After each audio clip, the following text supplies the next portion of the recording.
বন্ধুরা ভাবুন তো, একটা জীবন যেখানে দুঃখ আছে, সমস্যা আছে, দায়িত্ব আছে, কিন্তু তারপরও একজন মানুষ শান্ত হয়ে থাকে, স্থির থাকে, নিজের সিদ্ধান্তে অবিচল থাকে।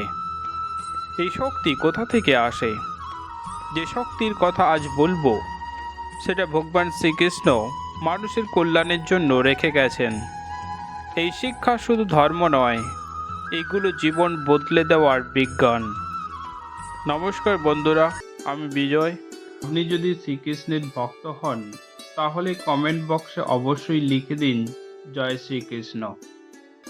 আর যদি এই চ্যানেলে প্রথমবার এসে থাকেন, তাহলে চ্যানেলটি সাবস্ক্রাইব করুন, বেল আইকন প্রেস করুন যাতে নতুন ভিডিওর নোটিফিকেশন পান, এবং এই ভিডিওটি লাইক করে আপনার বন্ধু বান্ধবীদের সাথে শেয়ার করুন।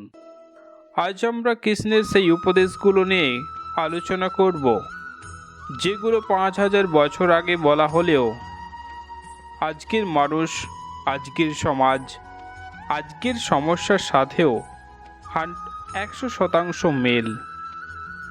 কৃষ্ণ কাউকে ভয় দেখিয়ে বশ করতে চাননি। তিনি মানুষকে চিন্তা শেখাতে চেয়েছিলেন, নিজেকে চিনতে শেখাতে চেয়েছিলেন। তাই কৃষ্ণ বলেছিলেন, মানুষ নিজের সত্য পরিচয় ভুলে গেলে জীবন ভুল পথে চলে যায়। আজ আমরা কি নাম, পেশা, টাকা, স্ট্যাটাসকে ধরে ভাবি আমি, কিন্তু এগুলোর কিছুই স্থায়ী নয়। কৃষ্ণ বলেছিলেন, তুমি শরীর নও, তুমি মনও নও। তুমি সেই শক্তি, যে শক্তি শরীরকে চালায়, মনকে চালায়।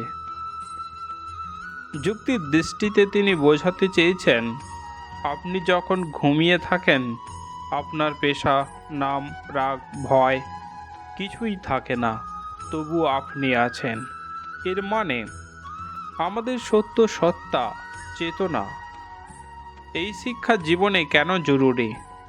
এক হচ্ছে আত্মসম্মান বাড়ায়, 2 ভয় কমায়, 3 অন্যের কথা শুনে ভেঙে পড়া কমে, 4 সিদ্ধান্তে স্থিরতা আসে।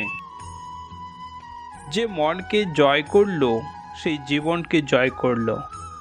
তাই কৃষ্ণ বলেছিলেন, মনই তোমার সবচেয়ে বড় বন্ধু, আর মনই তোমার সবচেয়ে বড় শত্রু। আধুনিক যুগের সমস্যা কোথায়? আমাদের মন তুলনা করে, ভয় দেখায়, অতীত টেনে ধরে, ভবিষ্যৎ নিয়ে দুশ্চিন্তা করায়, নেতিবাচক ভাবনায় ডুবিয়ে দেয়। কৃষ্ণ বলেছিলেন, মনকে শত্রু না বানিয়ে বন্ধু বানাও। এটা যদি বাস্তব উদাহরণ দিয়ে বোঝানো যায়, তাহলে তোমরা সহজেই বুঝতে পারবে। 2 ছাত্র পরীক্ষা দিয়েছে, প্রশ্ন কঠিন হওয়ায় দুজনেই খারাপ হয়েছে। একজন ভাবলো সব শেষ, আরেকজন ভাবলো পরের বার আবার ভালো করব। ঘটনা একই, মন দুরকম। মন নিয়ন্ত্রণের কৃষ্ণ বাণী। 1 নম্বর হচ্ছে, মনকে প্রশিক্ষণ দাও, মন তোমাকে প্রশিক্ষণ দেবে না। 2 যা বারবার ভাবো তাই তুমি হয়ে ওঠো।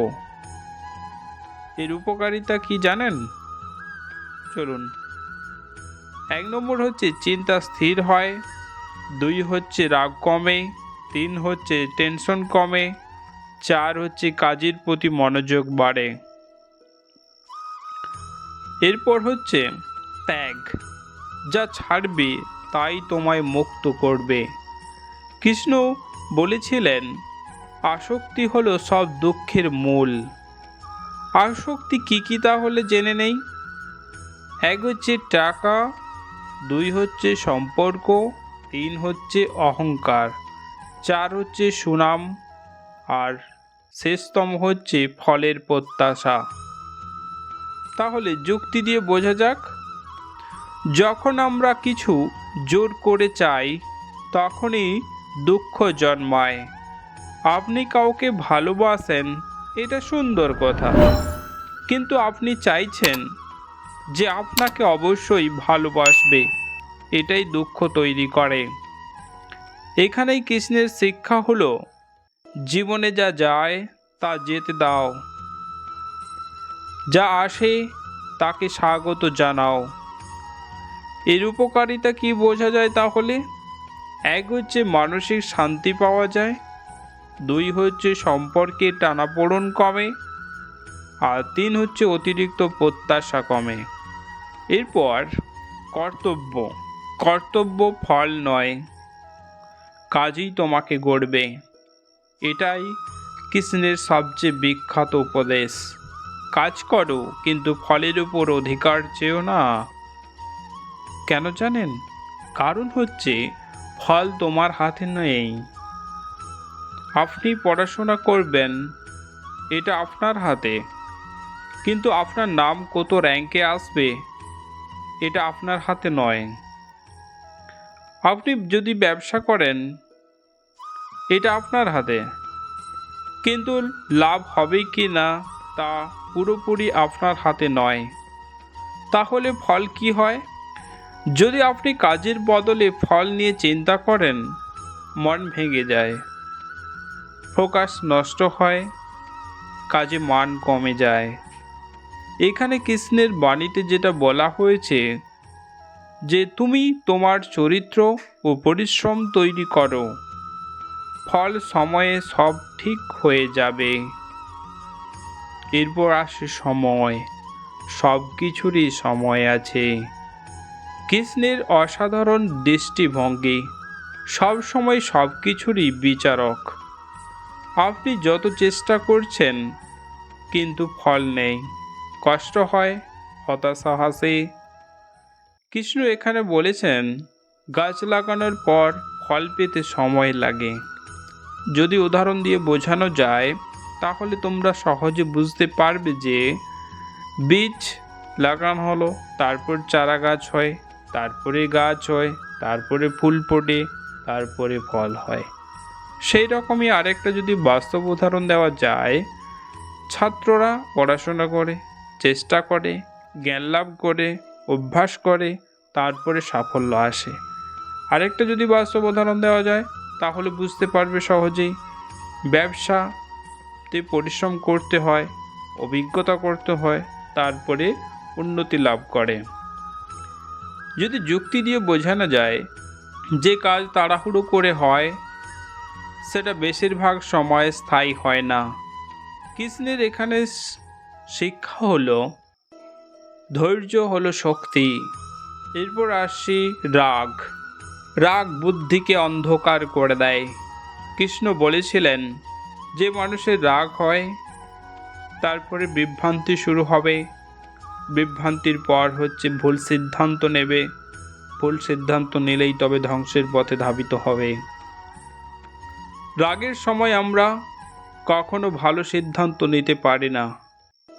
এটার একটা বাস্তব উদাহরণ দিয়ে যদি বোঝানো যায় তাহলে বুঝতে পারবে যে রাগে বাবা সন্তানকে ভুল বকাঝকা করে, রাগে স্বামী স্ত্রীর সম্পর্ক ভেঙে যায়, রাগে ব্যবসার ক্ষতি হয়, রাগে বন্ধুত্ব নষ্ট হয়।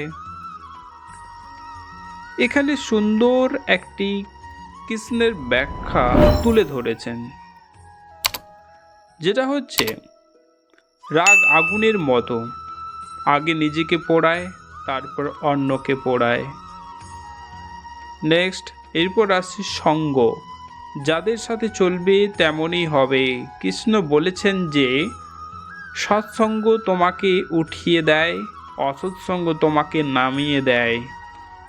আজকের দিনে এটা 100% সত্য।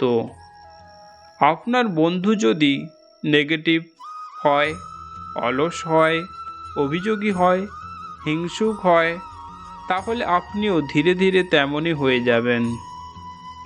এখানে কৃষ্ণের মূল উপদেশ হলো, যাদের সাথে থাকলে মন শান্ত হয় তাদের কাছেই থাকো। বন্ধুরা, কৃষ্ণের উপদেশগুলো হলো, নিজেকে জানো, মনকে নিয়ন্ত্রণ করো, আসক্তি কমাও, কাজ করো, ফলের চিন্তা ছাড়ো, সময়কে সম্মান করো, রাগ দমাও, ভালো সঙ্গ বেছে নাও। এই 7টি বাণী জীবনে প্রয়োগ করতে পারলে দুশ্চিন্তা কমবে, শান্তি বাড়বে, মন শক্তিশালী হবে, জীবন উন্নতি হবে।